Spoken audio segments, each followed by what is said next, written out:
सभी ब्राह्मण बंधुओं को प्रणाम। ब्राह्मण आखिर कब तक इस दल से उस दल में, उस दल से उस दल को समर्थन करते रहेंगे और अपमान सहते रहेंगे। न साथ बैठने की इजाज़त है, न सदन में ब्राह्मणों की पैरवी करने की इजाज़त है,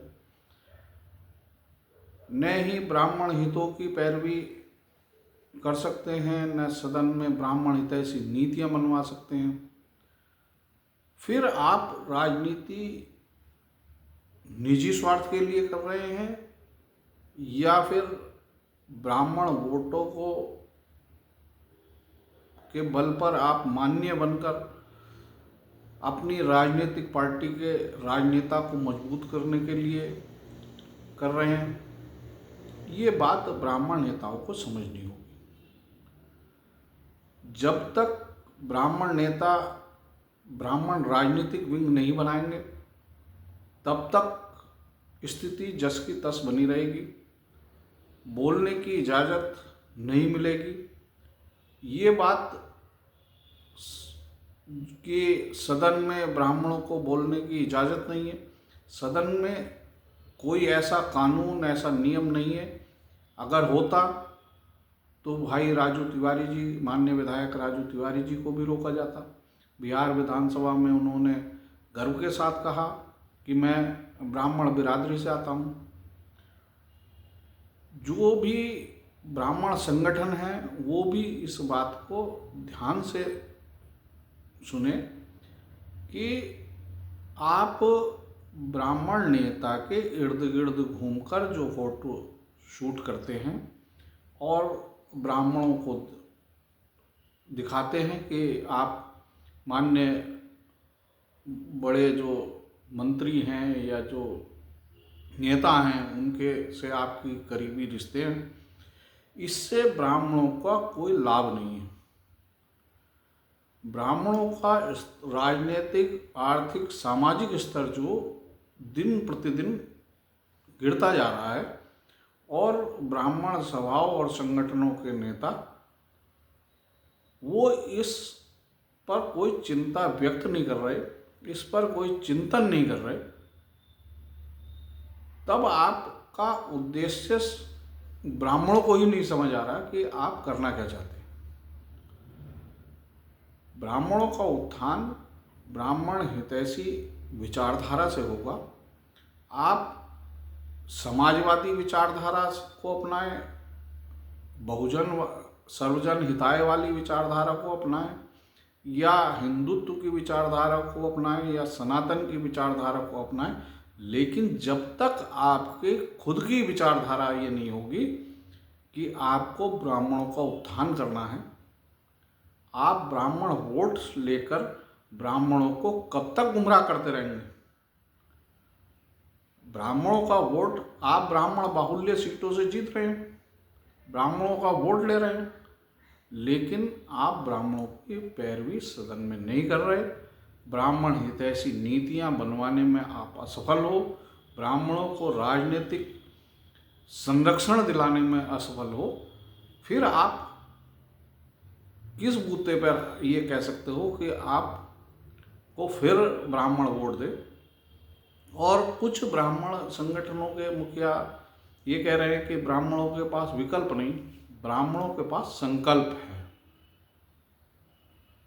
जिन ब्राह्मणों के पास ब्राह्मण उत्थान का संकल्प है वे ब्राह्मण हर संभव कोशिश कर रहे हैं कि ब्राह्मणों की सदन में पैरवी हो, और उस पैरवी को स्थायी रूप देने के लिए ब्राह्मण राजनीतिक विंग की वकालत करते हैं, ब्राह्मण हितैषी विचारधारा की वकालत करते हैं, ब्राह्मण उत्थान की विचारधारा की वकालत करते हैं। आप इस दल से उस दल में, अभी एक बयान आया एक सर्वजन हिताय वाली विचारधारा की सुप्रीमो का, उन्होंने ब्राह्मणों के हित में बयान दिया, आपको बांटने के लिए बयान दिया है।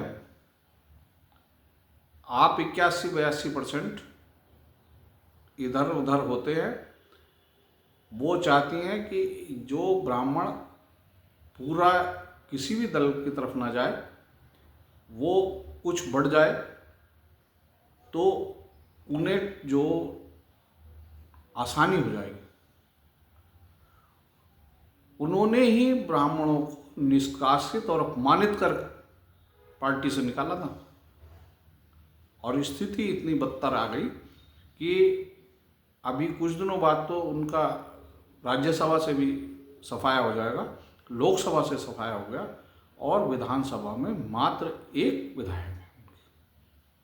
ये है ब्राह्मणों का अपमान करने का खामियाजा परिणाम। और जो सत्ताधारी लोग या उनके अध्यक्ष इस गुमान में है कि ब्राह्मण गुलाम है उनका या मातहत है, तो वो दिमाग से निकाल दें। ब्राह्मण अगर शिफ्ट हुआ तो सरकार भी जाएगी और आपकी कुर्सी भी चली जाएगी। आपको दूसरे समाजों के लोग जब इकट्ठे होते हैं, उनके जनप्रतिनिधि इकट्ठे होते हैं, तब आपको कोई आपत्ति नहीं है। लेकिन अगर ब्राह्मण इकट्ठे हो गए तो या तो आपको भय है, आप भय में बोल गए, या फिर जो आप ब्राह्मणों का अपमान करने की आपकी मंशा है, आपने इसलिए पूरी कौम को धमका दिया। अगर उनके जनप्रतिनिधि को धमका दिया तो आपने पूरी कौम को धमका दिया।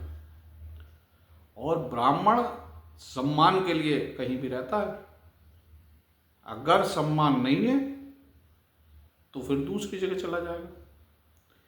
ऐसा वहाँ से भी हुआ है जब ब्राह्मण सबसे पहले कांग्रेस में का समर्थक हुआ करता था, लेकिन कांग्रेस ने भी कभी ब्राह्मणों को पद तो दिए, लेकिन उन्हीं लोगों को पद दिए जो ब्राह्मण हितों की बात न कर सके। वे केवल जो बोले उनके मुखिया वही बोले और वही होता रहा। ब्राह्मण निरंतर गिरे कांग्रेस की सरकार में। उसके बाद जितनी भी सरकारें हैं, किसी में भी ब्राह्मणों हितैषी नीतियां बनाने की आज़ादी नहीं थी। ब्राह्मणों को आर्थिक, सामाजिक और राजनीतिक स्तर पर मजबूत करने की आज़ादी नहीं थी। ब्राह्मणों को राजनीतिक संरक्षण देने की आज़ादी नहीं थी, और वर्तमान में भी यही दशा है। ब्राह्मण एक बुद्धिमान कौम है, और वो अगर अपने आने वाली नेक्स्ट जनरेशन की अगर हितों की रक्षा नहीं कर पा रही, वर्तमान जो जनरेशन है उसके हितों की रक्षा नहीं कर पा रही, तो फिर उसका रहने या न रहने का अस्तित्व पर सवाल खड़े हो जाएंगे। जो भी ब्राह्मण राजनेता हैं वो इस बात को ध्यान से सुने, ध्यान रखें इस बात का कि आप संवैधानिक पदों पर अपनी दौलत की बदौलत नहीं गए हैं। आप राजनीतिक किसी दल की निष्ठा की वजह से नहीं गए हैं।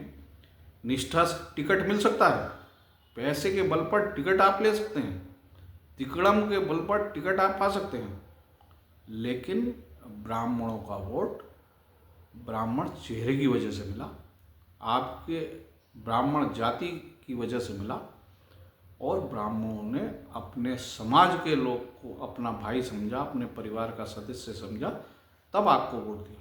लेकिन स्थिति ये है कि अगर एक गायत्री दुबे बीमार होती हैं और आर्थिक हालात उनके खराब हैं,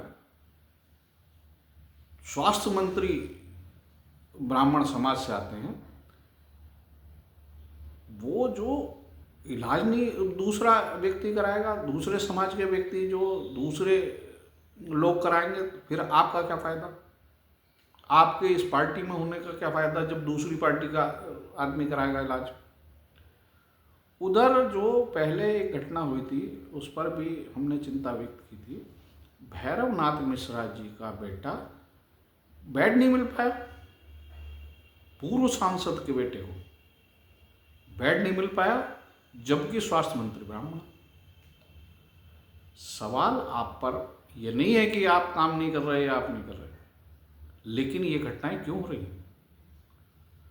आप मजबूती से क्यों नहीं खड़े हो रहे? अगर आपको ये लगता है कि आप अपने पार्टी के बल ताकत की वजह से सत्ता में हैं या जीत रहे हैं चुनाव, तो आप खुद अपने विधानसभा क्षेत्र का पता करके देखें कि उसमें ब्राह्मण वोट कितने हैं। आपने जो टिकट लिया वो इसीलिए लिया कि वो सबसे सुरक्षित विधानसभा क्षेत्र है, क्योंकि वहाँ सबसे सर्वाधिक ब्राह्मण मतदाता है। हमें इस बात से कोई फर्क नहीं पड़ता कि कौन आदमी क्या कर रहा है। न हम किसी विचारधारा के विरोधी हैं, न हम किसी पार्टी के विरोधी हैं, न हम किसी व्यक्ति के विरोधी हैं, न किसी जाति के विरोधी हैं, न किसी धर्म के पंथ के विरोधी हैं। लेकिन हम इस बात के लिए चिंता व्यक्त करते हैं कि जब ब्राह्मण समाज का व्यक्ति, जो ब्राह्मण वोटों की बदौलत ही मान्य बना, या जिस भी पद पर वो है तो वो ब्राह्मण वोटों की वजह से ही है, और फिर वो ब्राह्मणों के साथ वफादारी ना करे, ब्राह्मणों को संरक्षण ना दे, ब्राह्मणों को उत्पीड़न से ना बचाए, ब्राह्मणों को शोषण से ना बचा पाए, तो फिर सवाल होते हैं। आगे फिर मिलेंगे, फिर बात होगी। जय हिंद, जय भारत, जय संविधान।